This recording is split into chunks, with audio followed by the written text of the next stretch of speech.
It's your daily dose of Donna. Welcome to the show. Today is Tuesday, March 19th. And one of the comments I just saw come in said, "Hi, everyone. Do you have your tinfoil hats ready?" And while I do not have my Craig Conover inspired tinfoil hat, I do have so much to talk about today.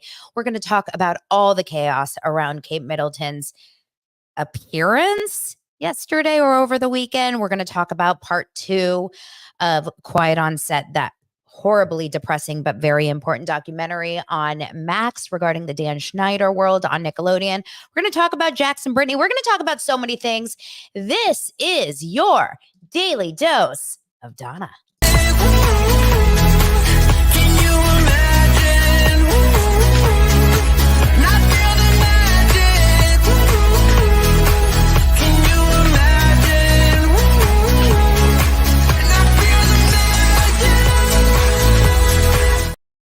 I hope you guys are having an amazing day. I've already been out and about today. I've been living a good life. You know, it's a gorgeous day here in Los Angeles. It's sunny. It's beautiful. And, you know, that's really it. And we're alive. Honestly, what else do you want in life? As long as you've got some, health and happiness, that's all that matters.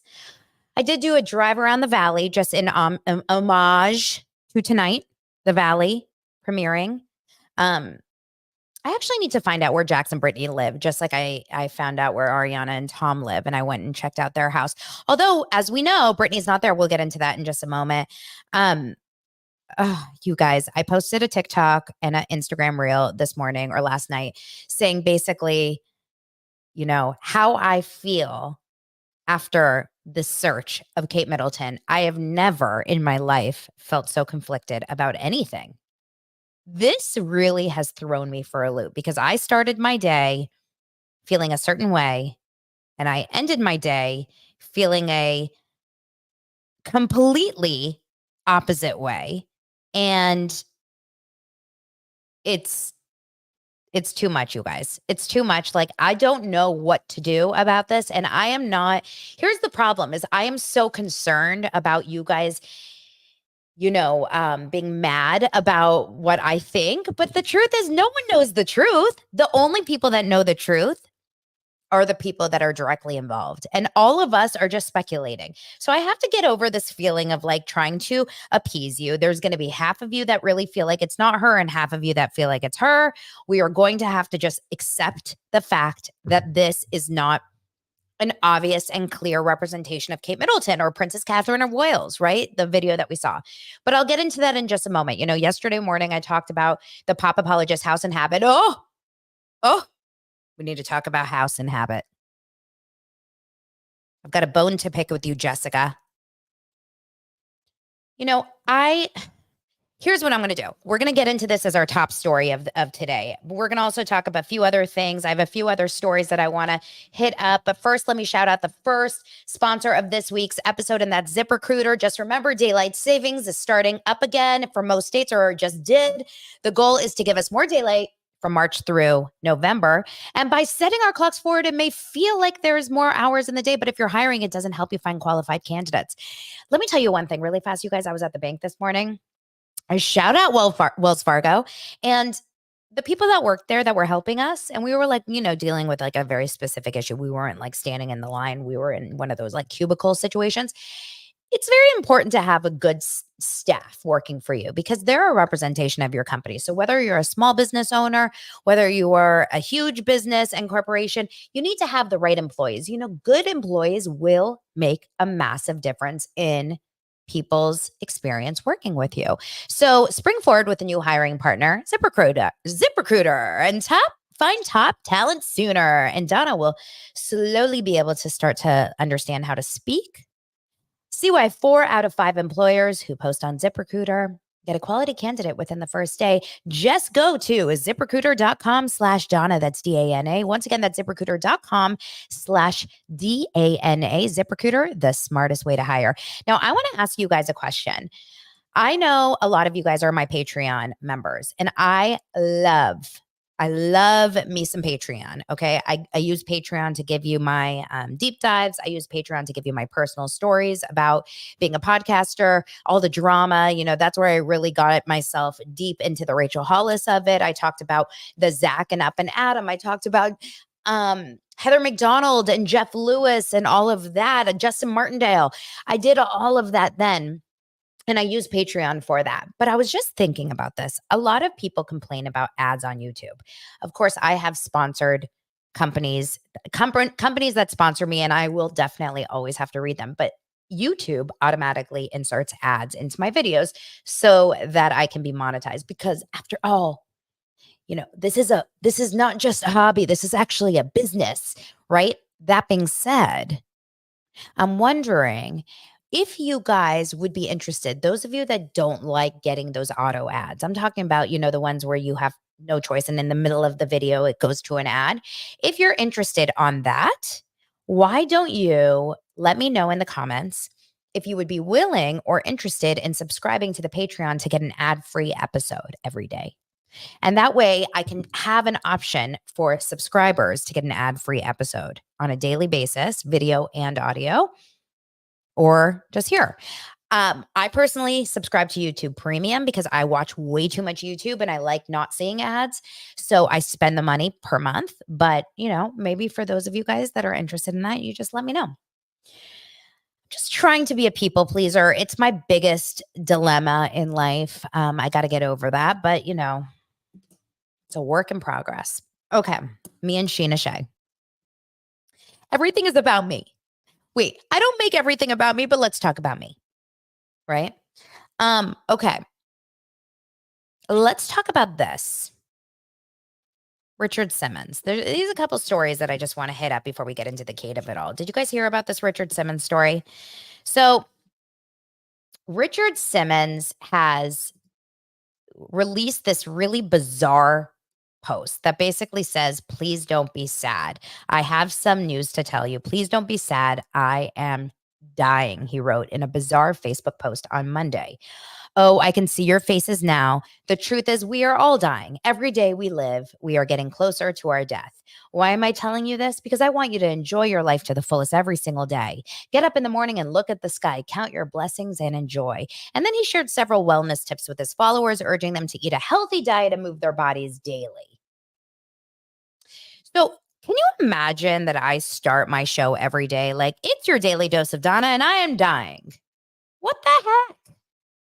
It doesn't make any sense. Now, of course, yes, technically we are all dying at some point, but we're not currently dying. And I believe in this like clickbait thing. But let's talk about the fact that Richard Simmons has been MIA, right? Richard Simmons is like, what's the deal? Richard Simmons he went kind of missing and he just will randomly post a Facebook post. I actually think, where is Kate Middleton and Richard Simmons? There's so many people that just like go missing that I'm more interested. I want to know where Richard Simmons is. Now, we have heard that he's alive. He's fine. Well, he's dying technically, according to him. And he's, a recluse in his home. But if you guys have not listened to that, I think it's an 8-part podcast episode mini series. I talked about this a few months ago, I want to say, because I do remember kind of mentioning it. It is fantastic. And it's called Missing Richard Simmons. It's a headlong Pineapple Street production. And it basically talks about the fact that on February 15th, 2014, fitness guru Richard Simmons disappeared. He stopped teaching his regular classes at Simmons, cut off his closest friends, and removed himself from the public eye after decades as one of the most accessible celebrities in the world. Nobody has heard from him, and no one knows why he left. Of course, this podcast was released in what year was this? Actually, it doesn't even say what year this was released, but I want to say it was like 2000, maybe like 17, 18. I don't even know. It's really, really interesting. Oh, someone says, Michelle says, and Jonathan Taylor Thomas, where is JTT? Where is Jonathan Taylor Thomas? Is he in hiding? There's a few like 90s stars that I'm dying to know what's going on with them. Jonathan Taylor Thomas, let's add him to the list. I want to know where Fred Savage is now that he got this like horrible a few years ago, like maybe 2 years ago, Fred Savage, who was directing a bunch of Disney shows that I had cast. And I actually really liked him as a person, but like he got some really horrible reputation that he was awful on set and, like very intense. So he's MIA. Where's Fred Savage? I also want to know um why is Ben Savage the lead of Boy Meets World not friends with the Boy Meets World crew? That's Topanga and Will Friedle and the other one, who, by the way, came up on Quiet on Set last night. This is really, really interesting. I will tell you that Zachary Ty Bryan, who was the middle brother on Home Improvement, if you remember, JTT was the oldest. Then there was Zachary Ty Bryan, and then there was another kid that I don't remember his name. Zachary Ty Bryan and I partied together in Cabo, Mexico in 2008 for his bachelor party and my sister's bachelorette party. And funny enough, on that trip also happened to be, and I've mentioned this, I think, also happened to be Mike Boogie from Big Brother fame and Jason Trawick, who was an agent that ended up proposing and being engaged to Britney Spears. We were all partying together for like a solid 4 days. It was crazy. Zachary Ty Bryan, talk about a deep dive. Go on in your Googles and find out what's going on with him. And I'll tell you, it ain't good. Because that's the only time I hear about him is in the news for another, some sort of like drinking, involved, DV type of situation, real bad. Real bad. So 2008, we'll have to see. Okay. All right. Back to Richard Simmons. So is Richard Simmons alive? Is this Richard Simmons speaking? What does Richard Simmons look like now? Like, I'm always dying to know with these people that they're big, because Richard Simmons' big thing I remember is, he used to be an overweight guy. I think that was part of his story. And then he got really into the Slimmins, which was like jazzercise. And he would talk about the fact that he was doing all this. And a lot of his clients were overweight, people, if you watch any of the videos, because it was such a fun exercise. It was low impact. It was dance related. It was fun. And a lot of my friends used to go every Saturday. I think it was on Robertson here in Beverly Hills area, which is coincidentally right by Sir. Why don't we have some sort of a Sir Slimmons event? Anyway, so I'm wondering, do you think that he looks the same? Do you think he completely looks different? Do you think he has curly big hair anymore? Does he have a shaved head? Is he skinny? Is he overweight? I'm dying to know what Richard Simmons looks like right now. So Mark says, I need to do the field work. Okay, time for a stakeout outside of Richard's house. Stalker is an ugly word. I prefer investigative reporter. Okay, I am on it. I'm on the case.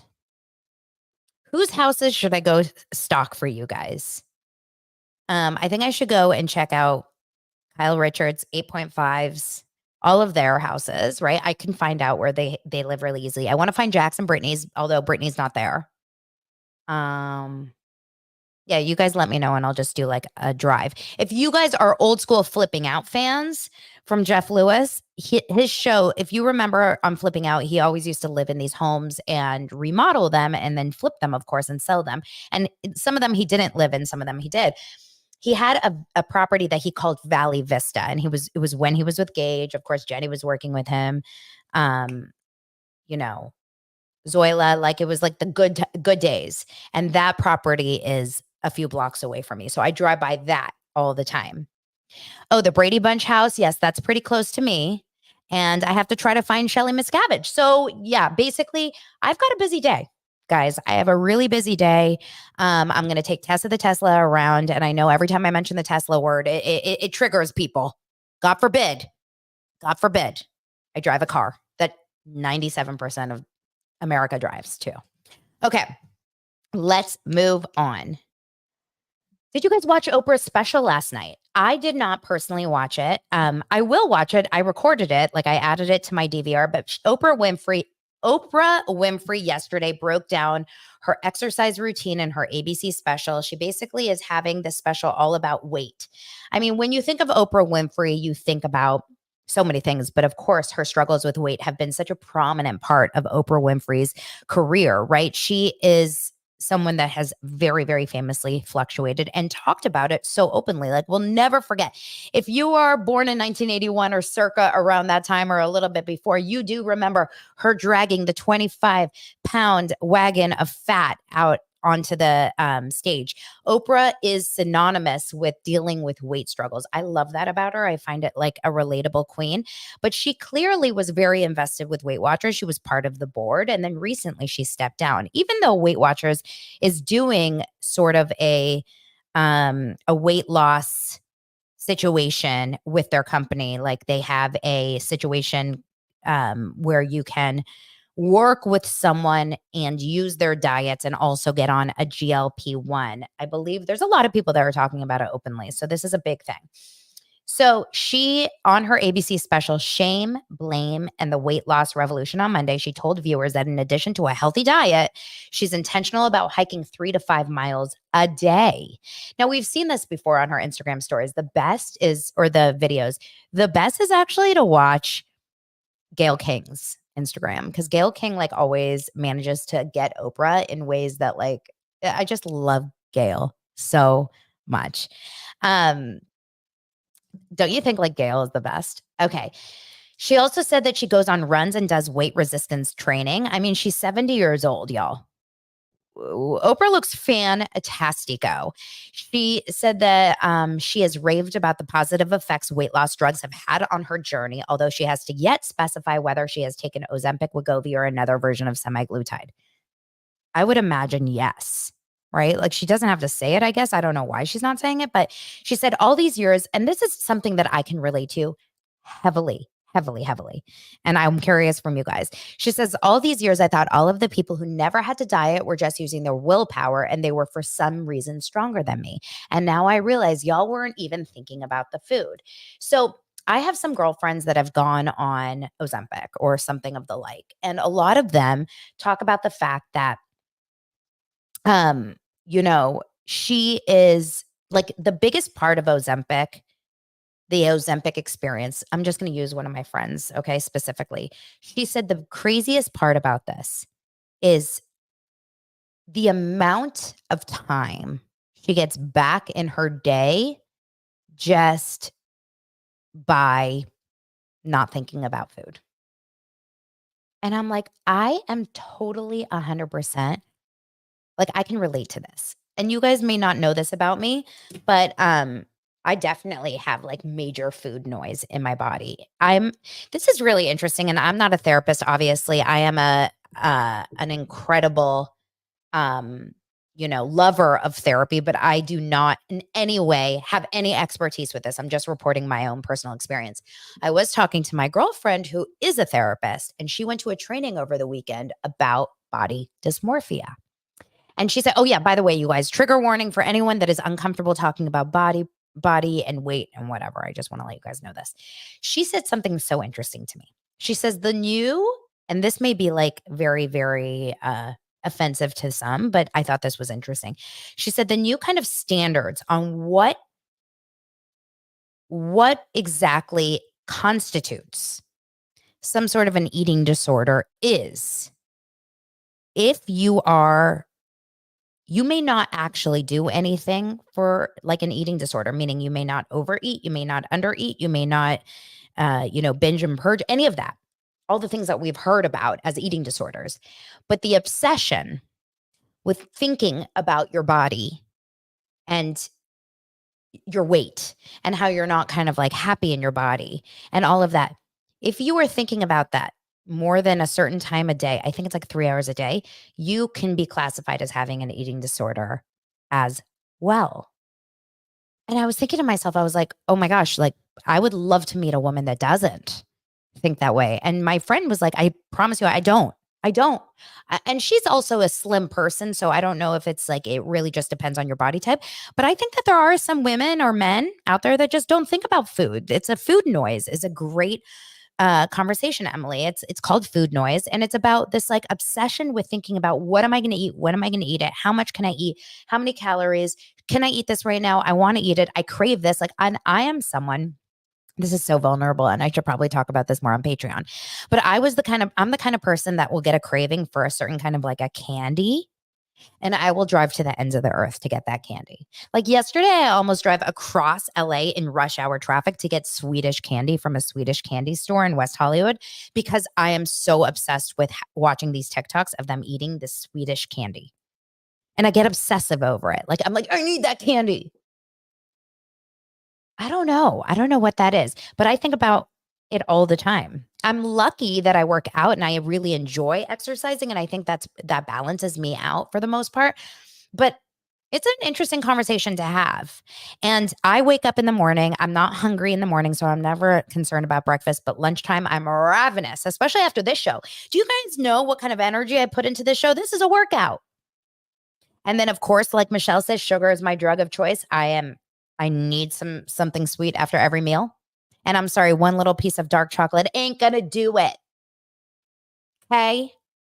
Ain't gonna do it. So I try really hard to incorporate more protein. That is something that I'm really working on. And I'm creating all these like protein heavy desserts, right? So like I'll take Greek yogurt, which is super high in protein, and it's the unsweetened kind. And I'll add it with some protein powder and then some almond flour. I found this on TikTok. And you mix it really, really well together and it gets like really thick. And then you add some chocolate chips or you can add some peanut butter as well. And then it's this thick kind of like cookie dough consistency. And you can spread it really really flat, like on parchment paper, and melt chocolate all over it. And it becomes this like cookie dough bark, but it's high protein. And it's got real chocolate. So as long as you're eating protein with your sweets, okay, whatever. This is not a conversation that we need to get into. Anne Marie says, Swedish candy. More info, please, Donna. Yeah, I am on Swedish candy TikTok. I need to get off because this is a problem. I can't handle it. Like I need to drive to, at some point this week, I'm ending up in West Hollywood. And this place is called Sockerbit, Sockerbit, Sockerbit. It's by the Grove. I've been there before. I need to go. Okay. Anyway, I don't know why this episode is so much about like exercise and weight, but between Richard Simmons and Oprah Winfrey, it is a conversation to have. Now, did you guys find, if you watched this special, did you guys find this interesting or informative or educational? She says that she is no longer obsessing, Winfrey says that she is no longer obsessing and constantly thinking about her meals, gushing. There is now a sense of hope and no longer blaming yourself. She says, when I tell you how many times I blamed myself because you think I'm smart enough to figure this out, and then to hear all along it's you fighting your brain.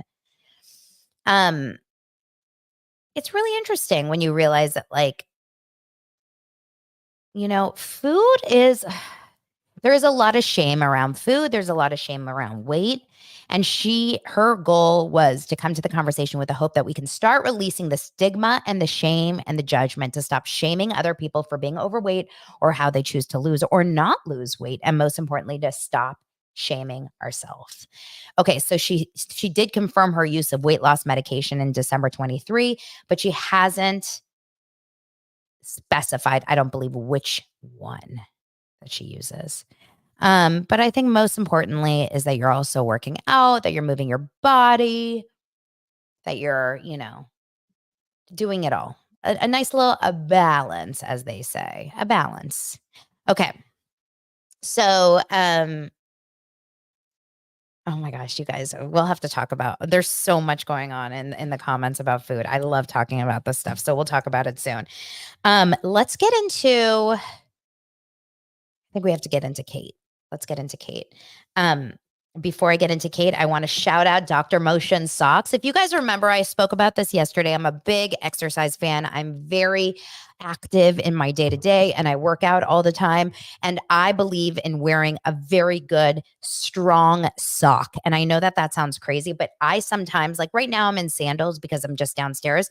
But after this, I'll usually put on my tennis shoes. I'll do some walking pad stuff. I'll go on walks with my dogs. Then I have to go pick up my kids, sports, this, that. move a lot. I'm walking anywhere between 10 to 14,000 steps a day lately. And because of that, like, you need to be in comfortable socks. And I believe in the importance of having good compression socks that are designed to be used every day by everyone to keep your feet healthy, happy, and comfortable. And if I were you, I would consider using Dr. Motion socks because they have a smooth reinforced toe for optimal comfort and durability. I don't know if you're like me, but when I was a kid and even now, if there is one little wrong thing in my sock, meaning like the seam is in a wrong place, I can't function. Like I am a censored, like I'm a sensory person when it comes to this stuff. So there are flat seams to reduce chafing and increase durability. This is for compression tights. They have tights, they have knee highs. There is smooth toe seam, reducing friction and irritation. So regardless of your age or your gender or the variety in sock length, whether you're a nurse, mother, teacher, traveler, athlete, someone who stands all day or someone who sits all day, you should try drmotionsocks.com to check out their products. Okay, thanks, Dr. Motion. Let's get into the next story, and that is Kate Middleton. Y'all, I need to know, what are we going to do about Kate Gate? As of yesterday morning, when I reported, there was no video footage or photo footage of Kate and William from their day out in Windsor Gardens or Windsor Farm Shop, wherever it was called. I was not understanding this. I'm thinking to myself, I don't care how respectful people are. If you're so disrespectful that you're going to go to the Sun tabloid and tell them that they were there, then you would be disrespectful enough to take a picture. But there was no video, there was no photo evidence. I finished my show. I got in the car, ran some errands, and sure enough, while I was out, I got a DM from my friend saying, "Here you go." And there you go. There was a photo of Kate Middleton and video that TMZ and The Sun released of the two of them walking. Now, I will just say this. My first inclination when I saw it was, okay, case closed. Done and done. Stop it with the conspiracies. That is clearly Kate and William. Enough, right? So I posted on my stories, or I posted a video saying, let's move on. It's them, like, stops. And my comments were going insane, you guys. Every single person that was commenting on my photo was saying, that's not her.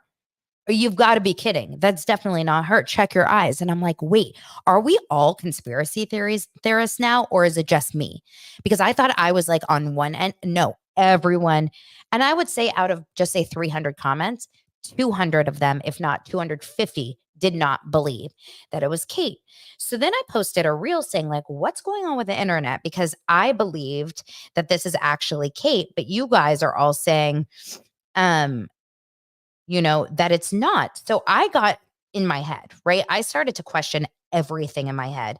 And I realized I posted on my video, I posted a poll.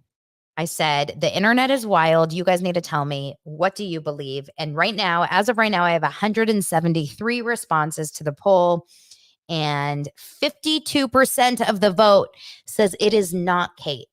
Okay. And a lot of these votes came in within the first hour and they thought it was her. So now everyone is saying it's not Kate. Not everyone, but half of the world is saying it's not Kate. And I'm going insane. I'm thinking, oh my gosh, we are crazy right now, because I'm looking at this video and technically it looks like her. And obviously it's her. How can you get two people that look just like William and just like Kate walking in Windsor Gardens? Like, what in the... But then you start to question everything, because you start to see these videos where her height is different. Right? She was much shorter than William, even with heels. And her walk is different. And her energy. She's walking through this farmer's market with these bags like, woo, woo, woo.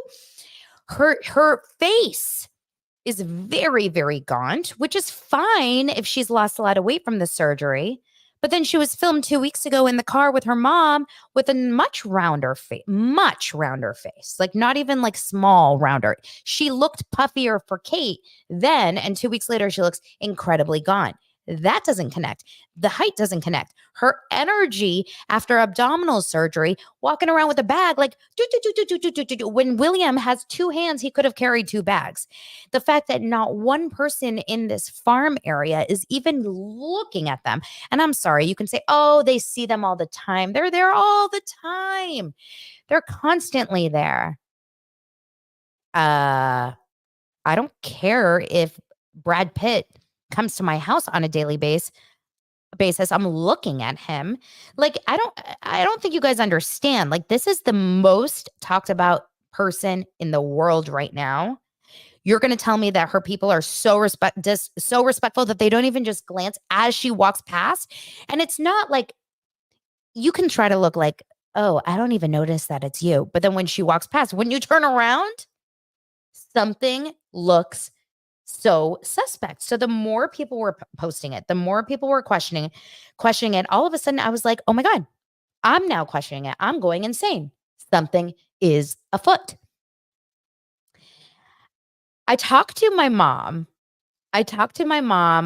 Yesterday, and I said, I forget exactly what I said. Something along the lines of, Mom, Kate is safe, right? Like, Kate was found. And she's like, yep, she was found.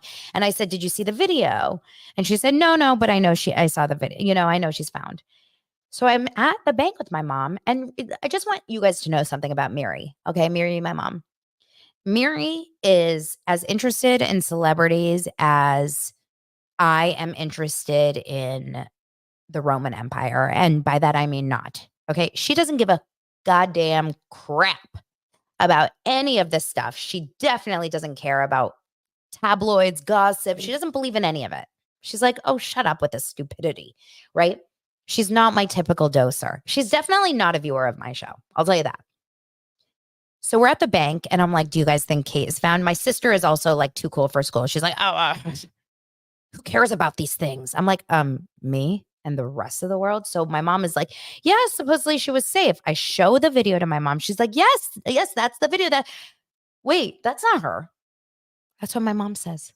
That's not her. And my mom was like, she is found. That was a video. Wait, that's not her. Riddle me this. Why is someone that has absolutely no conspiracy theory connected to them whatsoever, they don't care about this stuff, why would she 100% immediately say, that's not her? Andy Cohen weighs in last night. That ain't Kate.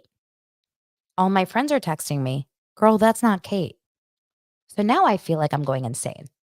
Okay? I feel like I'm going insane. The point is, why are they doing this? Why would they, and by they, I mean the royal palace, ever allow for this to actually happen? Why are they trying to confuse us? They know they're confusing us. Why are they trying to confuse us? They literally could squash this in 0.2 seconds.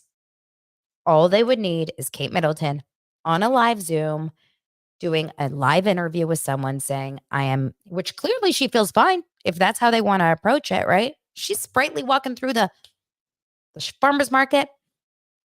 Sit down on camera and say, hello, thank you so much for your concern. I have horrible British accent, but I am doing okay. And I'm just taking some time with my family and I can't wait to come back and I'll see you in April.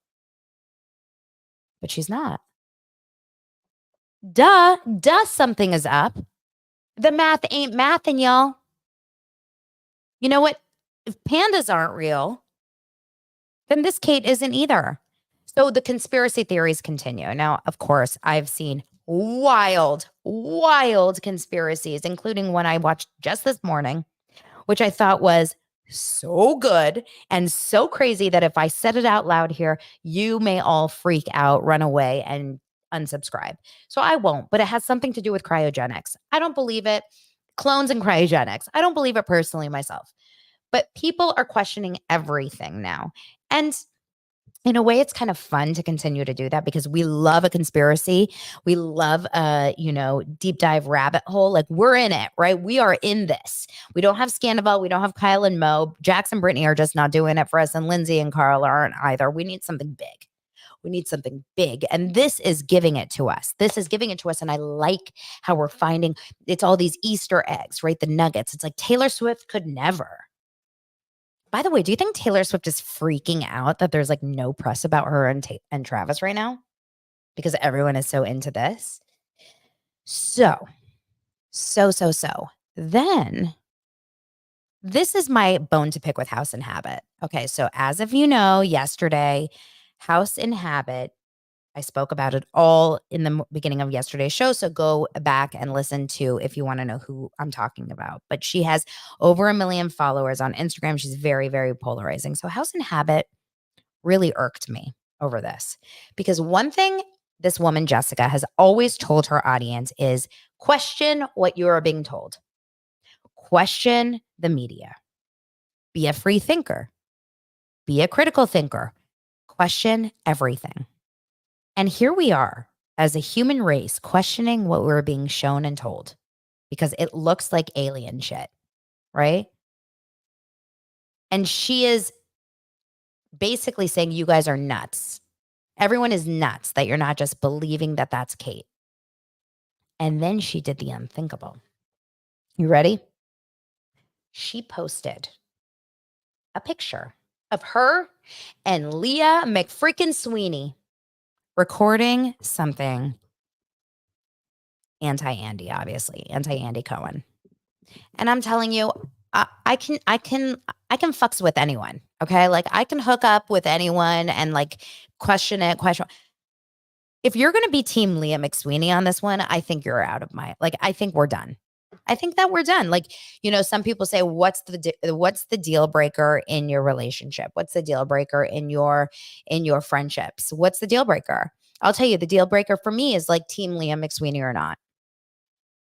I can't think about this. I can't handle it.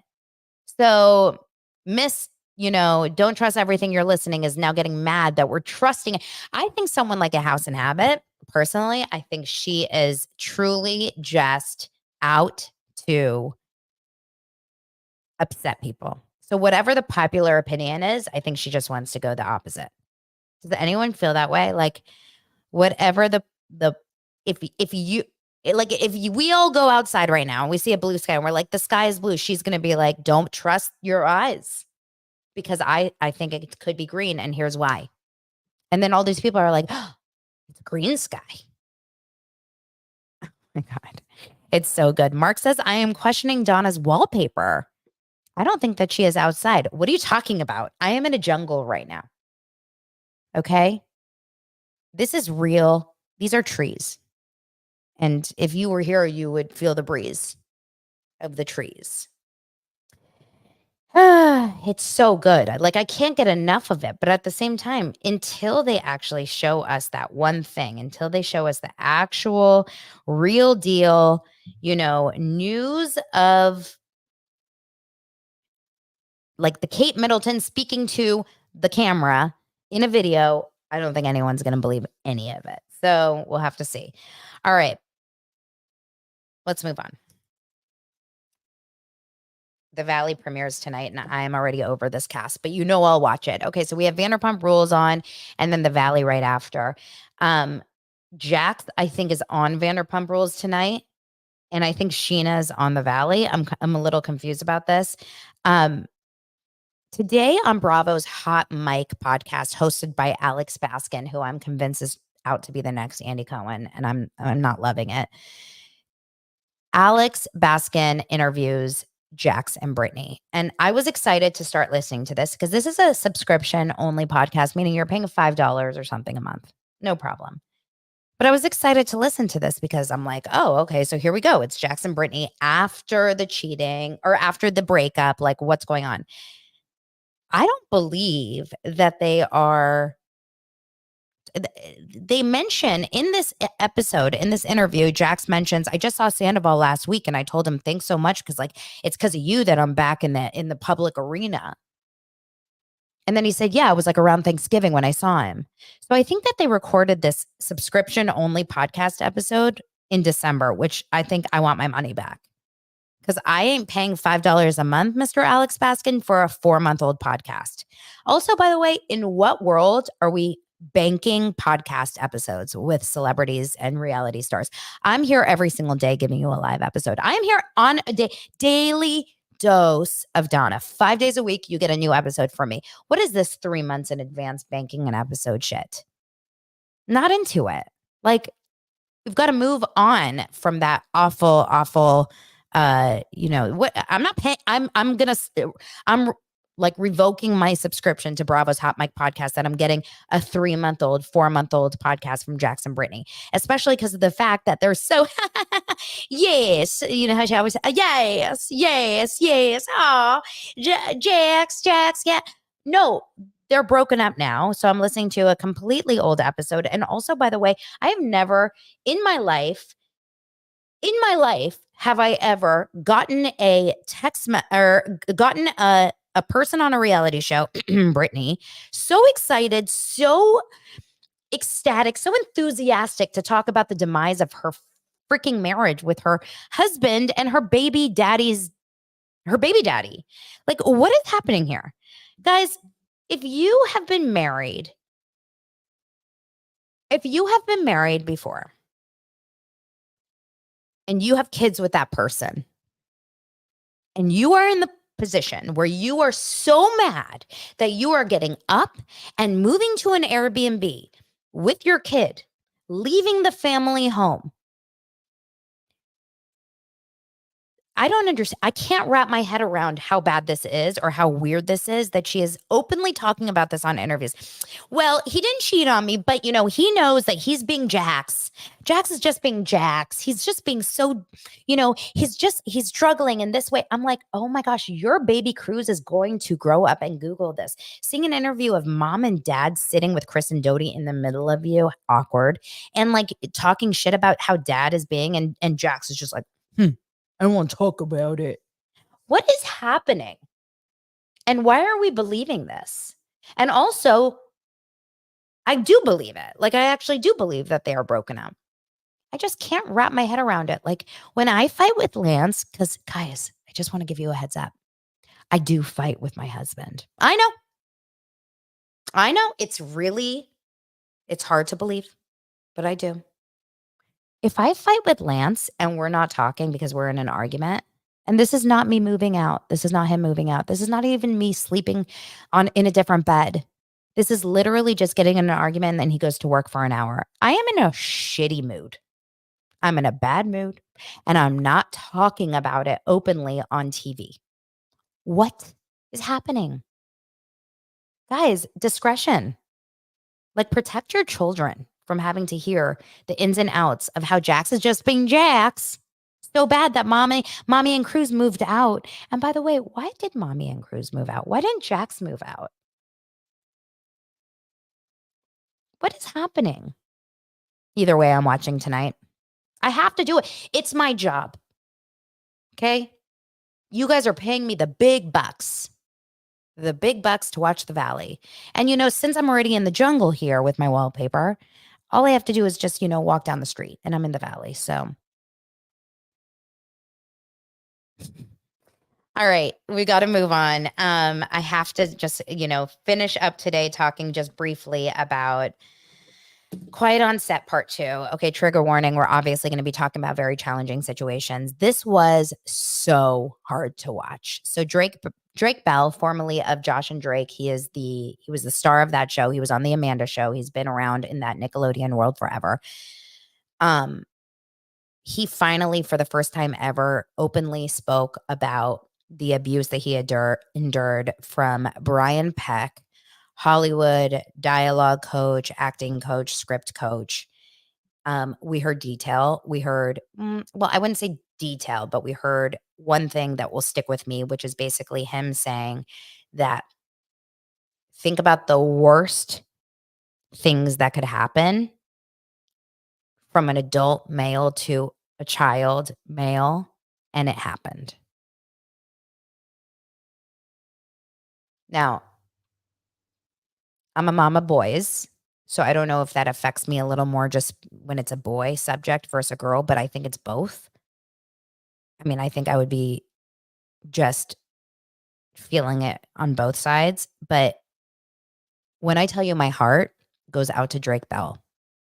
Now, Drake Bell has had a troubled past, right? Like all we really knew about Drake Bell, for anyone out there that has been following anything, is that, since his time on Nickelodeon, he did a couple things acting wise, but like for the most part, he had a lot of substance abuse issues, sobriety issues. He got in trouble. He was like texting with an underage teen. He went missing for a little bit recently. People were like, where's Drake Bell? Probably on some sort of a bender. He had to go to rehab and he finally did. He hit rock bottom, went to rehab, and he says he's been clean and people actually care about him now. I'm telling you to watch the story of a typical grooming situation where a man comes in, a man, woman, this happens probably with both because you hear all these stories, these horrible stories about like teachers that go after their teenage students or even younger. I mean, oh, but it's such a classic case because Drake had a good relationship with his father, who seemed like such a kind man, although I question anyone who puts their kids in this business. I'm not going to lie. But as Drake said, all I wanted in my life was to be on stage. So this was a goal for him. He wanted to do this. He wasn't pushed into this, and he was very successful at it. He did really well. He was in Jerry Maguire. He was in an episode of Seinfeld as a kid. Like he had done a bunch of things and then finally got on Nickelodeon and then sat down with Dan Schneider one day at a restaurant here in Hollywood called Off Vine. And Dan Schneider says, "We want to do a show for you. Like we want to give you a show with Josh Peck called Drake and Josh." And of course, Drake Bell was like over the moon. And his dad was over the moon. And sure enough, Brian Peck, who is no relation to Josh Peck, very confusing, was hired as a dialogue coach on all these shows. And he and Drake became very, very close. Very close, but more like a big brother, younger brother, uncle friendship, right? And dad noticed it. Dad started to say, like, this is weird. I'm here all the time. You're never alone with him. But why are you putting your arm on his shoulder? Why are you touching him in that way?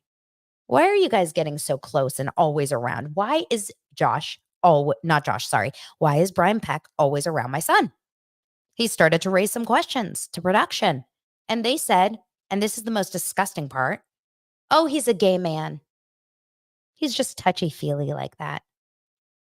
That's what a woman in production told Drake Bell's dad when he started to question, as you do, a parent has an intuition, something is amiss. Something is not okay here.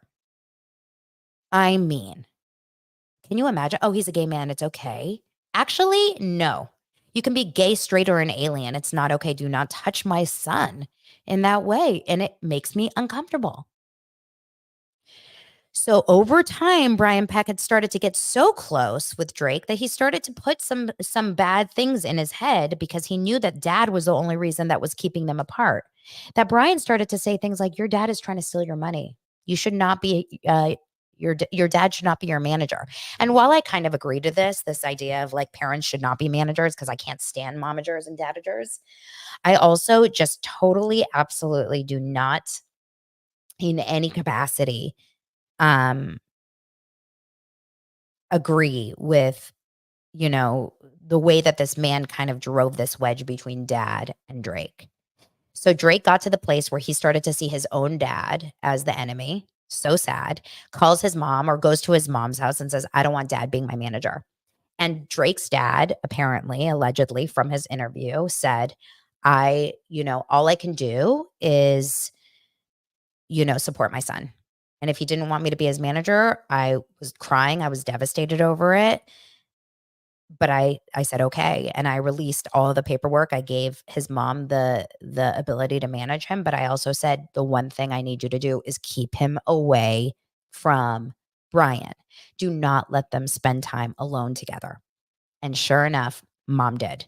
And I don't want to blame mom on this because I think that, I think we do things as parents when we trust that things are good. And I would hate to like put the blame on the mom, but sure enough, mom was allowing Drake to be driven alone by this man over and over from Orange County to LA, and then sure enough, do sleepovers because that's normal.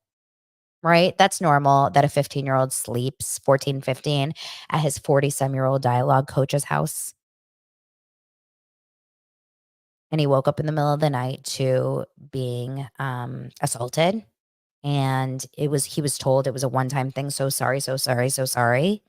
And it kept happening. And it got worse. And it got worse. And it got worse. And when I tell you, I could not believe the bravery that Drake had, because Drake actually finally opened up and shared it all with his mom and got him to confess in a recorded phone call and then ended up going to court. But this is the part that is, and there's a lot I'm leaving out, obviously. Yeah, like the girlfriend's mom. Drake had a girlfriend. This was a crazy part. Drake had a girlfriend. So he's a teenager, 16 probably, 15, had a girlfriend, and he was at his girlfriend's house who lived with her mom, of course. And Drake's phone was going off like crazy. Phone call, phone call, phone call. And Drake wasn't picking up. And so then this man, Brian, an adult man, calls the girlfriend's landline and keeps calling, keeps calling. And finally, Drake says, sorry, dude, I have plans. I'm not going to go with you to Disneyland. The guy wanted to go to Disneyland with him.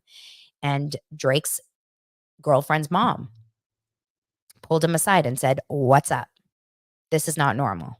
A 40-some-year-old person does not call a teenager like this, like obsessively.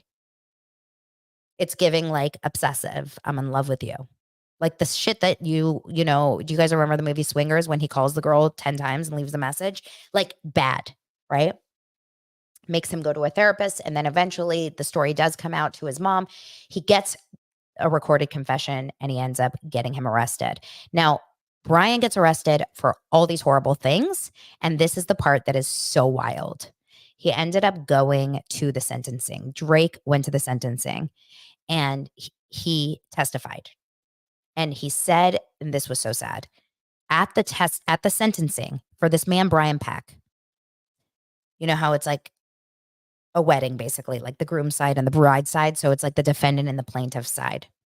And on Drake's side, he said it was my mom and my brother and me. And on Brian's side, the room was full with recognizable Hollywood figures supporting and defending a child molester, a pedophile. Am I allowed to say that? I hope I am. A pedophile. Then the woman who's being interviewed, and she's an incredible journalist. I can't remember her name, Kate something, I believe. She says, she works for Business Insider. She says that we petitioned to open up the letters. And this is giving Danny Masterson Scientology. Remember this? Remember how it ruined Ashton Kutcher and Mila Kunis for a second because their letters were exposed? Well, all these people's letters were exposed. Lots of Hollywood insiders and actors like Will Friedle from Boy Meets World or James Marsden, most recently from Jury Duty. Okay. Lots of Hollywood insiders, not one from Dan Schneider, but from lots of other people. He also mentioned someone else, two people who I know very well, and that is Rich Carell and Beth Carell. Rich Carell being a very, very, very successful director for the Disney Channel. And I know him very well, and his wife, Beth, who I worked with on Sweet Life and many other shows, also wrote letters. Not only that, he ended up getting sentenced to 16 months in jail, getting out of jail, and then getting hired again on shows with kids.